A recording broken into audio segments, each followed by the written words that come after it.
और प्यारे दोस्तों सभी को नमस्कार। तो अपन आज एक न्यू चैप्टर जो कंपटीशन का चैप्टर है जिसका नाम रहेगा, चैप्टर का नाम परसेंटेज। उस परसेंटेज को अपन बताएंगे कि इस टाइप कौन से क्वेश्चन आ रहे हैं।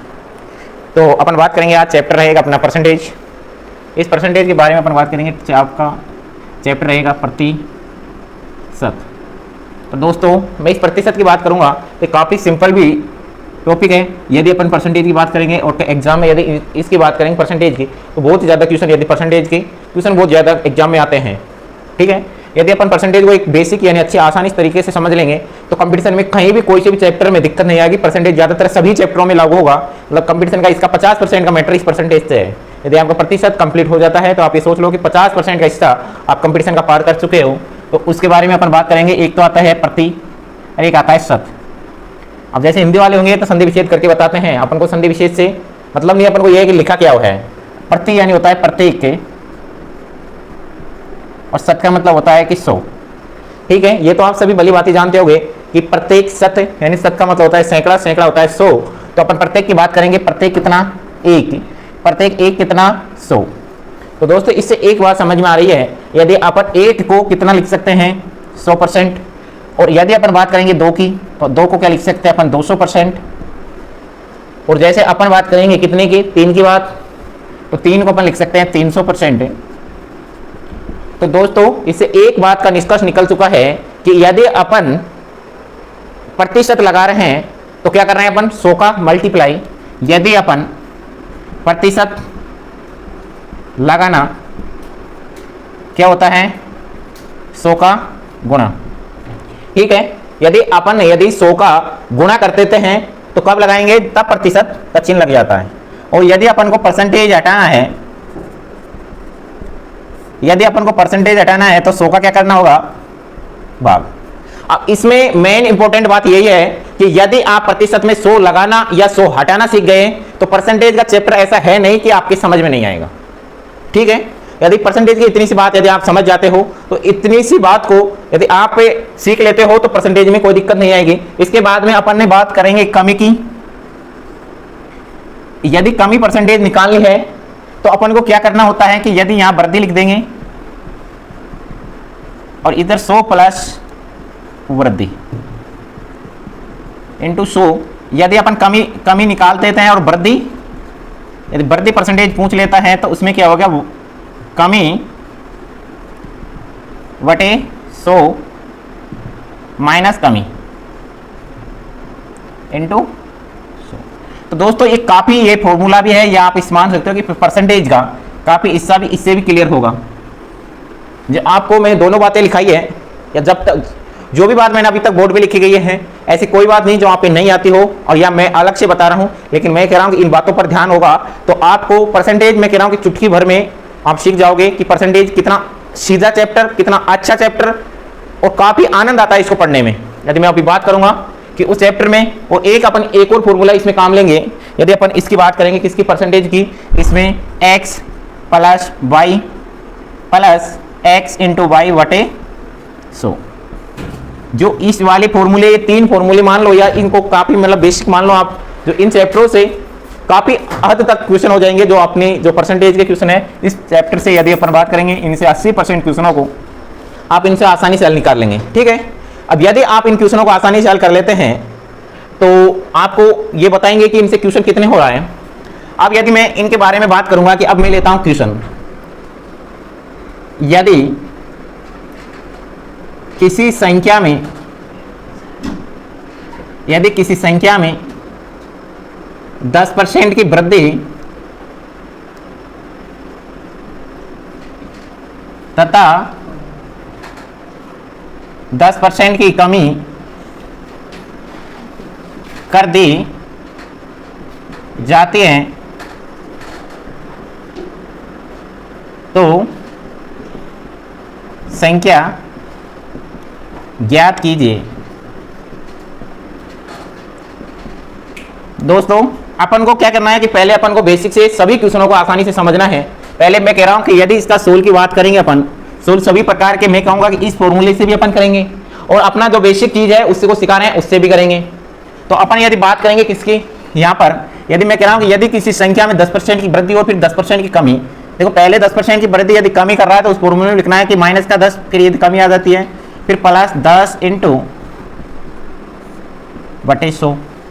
समझ में आ गया होगा कि यदि मैं कह रहा हूं कि एक बार तो इसमें चिन्ह का ध्यान ये रखना कि कहां पर प्लस की कह रहा है और कब माइनस की कह रहा है, तो वहां पर जो लगा देना है। ठीक है, यदि अपन बात करेंगे 10% से 10 से 10 कट जाता है और ये आ जाता है माइनस के 10 इंटू 10 बटे 100, तो ये दोनों से तो ये दोनों कट जाएंगे, कितना आ जाता है माइनस का 1।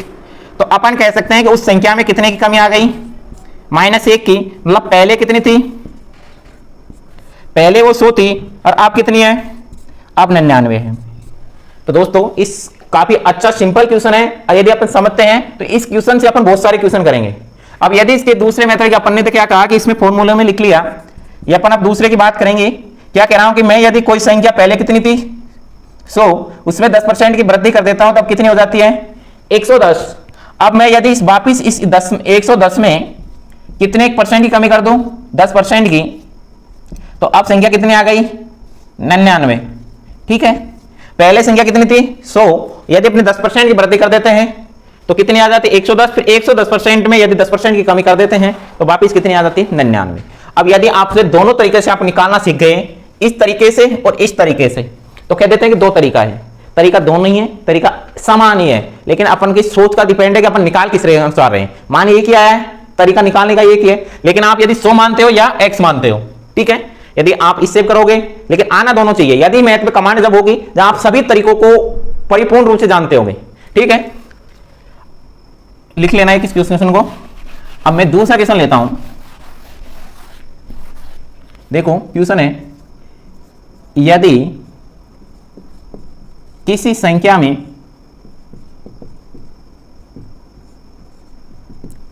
%10 की वृद्धि की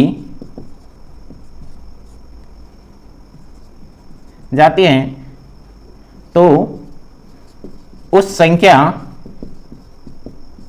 में कितने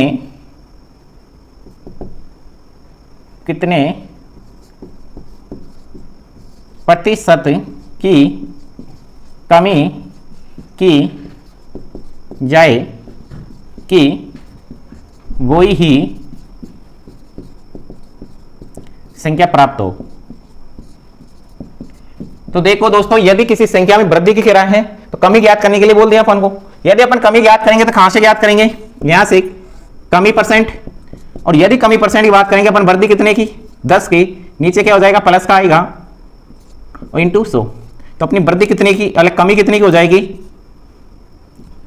100/11, इतने % की कमी हो जाएगी। यदि इस क्वेश्चन को अपन कमी या वृद्धि का जो भी क्वेश्चन आता है उसको आसानी से यदि यहां पर पुट करते हैं तो आप आसान तरीके से इस क्वेश्चनों को आसानी से हल कर देंगे। ठीक है, मैंने इनके बारे में दोनों के बारे में बता दिया। अब यदि मैं कह रहा हूं कि किसी संख्या में, ये इसका 16 है। अब यदि किसी संख्या में 10% की कमी कर दे, क्या कर दे 10% की कमी कर दी जाए तो उस संख्या में कितने प्रतिशत की कमी। अब यहां कमी की जगह पे कहते हैं वृद्धि। अब क्या कह देंगे, वृद्धि की जाए कि वो ही संख्या प्राप्त हो। अब यदि अपन को वही संख्या प्राप्त करनी है, आप किसकी बात कर ली, वृद्धि की। अपन किसकी बात कर ली, वृद्धि की। अज्ञात क्या करना है, कमी। अब कमी दे रखी कितनी 10% की, ना कितना आ जाएगा 90 इंटू 100। अब ये आ जाएगा 100/9।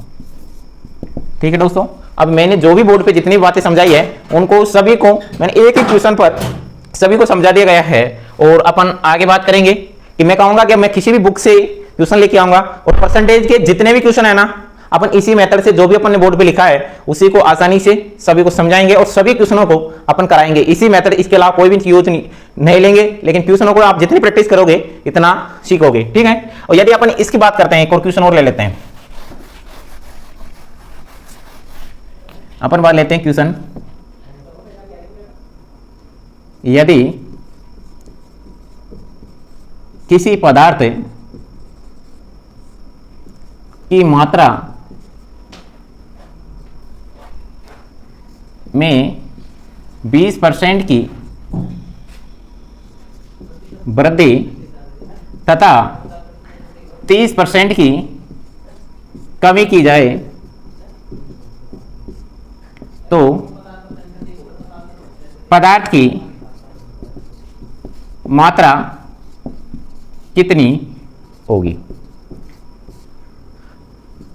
तो दोस्तों मैंने बात कर रहा था कि अपन डायरेक्ट फॉर्मूले में मान रखेंगे, क्योंकि इस फॉर्मूले पर आधारित बहुत सारे क्वेश्चन क्या सभी ज्यादातर मैथ को यहां से भी हल करते हैं। तो अपन यहां से बात करेंगे, यदि इसमें लिखते हैं कितने परसेंट की वृद्धि हो रही है, 20% की, कमी कितने की, 30% की, प्लस 20 इंटू 30 माइनस बटे 100। तो अपन बात करेंगे कि कितना बच जाएगा, माइनस के 10, इधर माइनस आ जाएगा 20 इंटू 30 बटे 100। तो ये आ जाएगा कितना, माइनस का 10 माइनस का 6, तो कुल कितना हो जाएगा, माइनस के 16। ठीक है। अब यदि आपके कितना गया, माइनस का 16, तो यदि मैं बात करूंगा कि पहले उस पदार्थ की कितनी मात्रा थी, मैंने कहा था कि 100, अब कितनी हो जा रही है कि 84। कितनी हो रही है, 84। पहले 100 थी, अब 84 हो गई। कैसे हुई, क्योंकि 20% की यदि वृद्धि करते हैं और 30% की कमी कर देते हैं। तो यदि आप 20% की और 30% की डायरेक्ट कमी करेंगे, क्योंकि परसेंटेज को ही समझने के लिए बता रहा हूं मैं, यदि अपन परसेंटेज में डायरेक्ट कह देते हैं कि 20% की तो क्या हो रहा है वृद्धि और 30% की कमी, तो अपन क्या कह सकते हैं, डायरेक्ट 10% की कमी। लेकिन 10% की हुई क्या, कितने परसेंट की कमी हुई है, 16% की कमी हुई है। इसलिए कहते हैं कि परसेंटेज एक संख्या ना होकर भी एक 100% के रूप में होती है, और 100% के रूप में सीख लिया अपन ने। ठीक है, लेकिन परसेंटेज को डायरेक्ट नहीं घटाना, क्योंकि इस प्रकार से ही निकालना है। ठीक है, ओके। तो अपन अब इसकी बात करेंगे, मैं क्या कह रहा हूं कि यदि किसी संख्या कितनी थी, 100 में कितने परसेंट की वृद्धि कर रहे हैं अपन, 20% की वृद्धि कर रहे हैं, कितनी हो रही है, 120। कितनी हो रही है, 120। फिर इस बाकी इस 120 में क्या कह रहा है कि वो कितने परसेंट की कमी, 30% की। तो 120 का 70% निकाल दो तो वही संख्या आ जाएगी, बास नाम 84 होता है ना, तो कितनी आ जाएगी, 84। ठीक है, अपन इस मेथड से भी इसको निकालेंगे, इससे भी निकालेंगे, सीखना दोनों ही है। ठीक है, यदि अपन दोनों तरीकों से मैथ को सीख जाएंगे तो काफी हद तक ये सोच लो मैथ को अपन सीख चुके हैं। ठीक है, सभी को अच्छा भी समझ में आ रहा होगा जो भी क्लास में बैठे हुए हैं। ठीक है, तो अपन ने बात कर ली कहां से कमी वृद्धि की, और यदि आप कमी वृद्धि के बाद में उनकी मात्रा के बारे में अपन अगली बार क्लास में आएंगे, तब बात करेंगे। आज के लिए इतना ही, ओके, धन्यवाद सभी को, थैंक यू।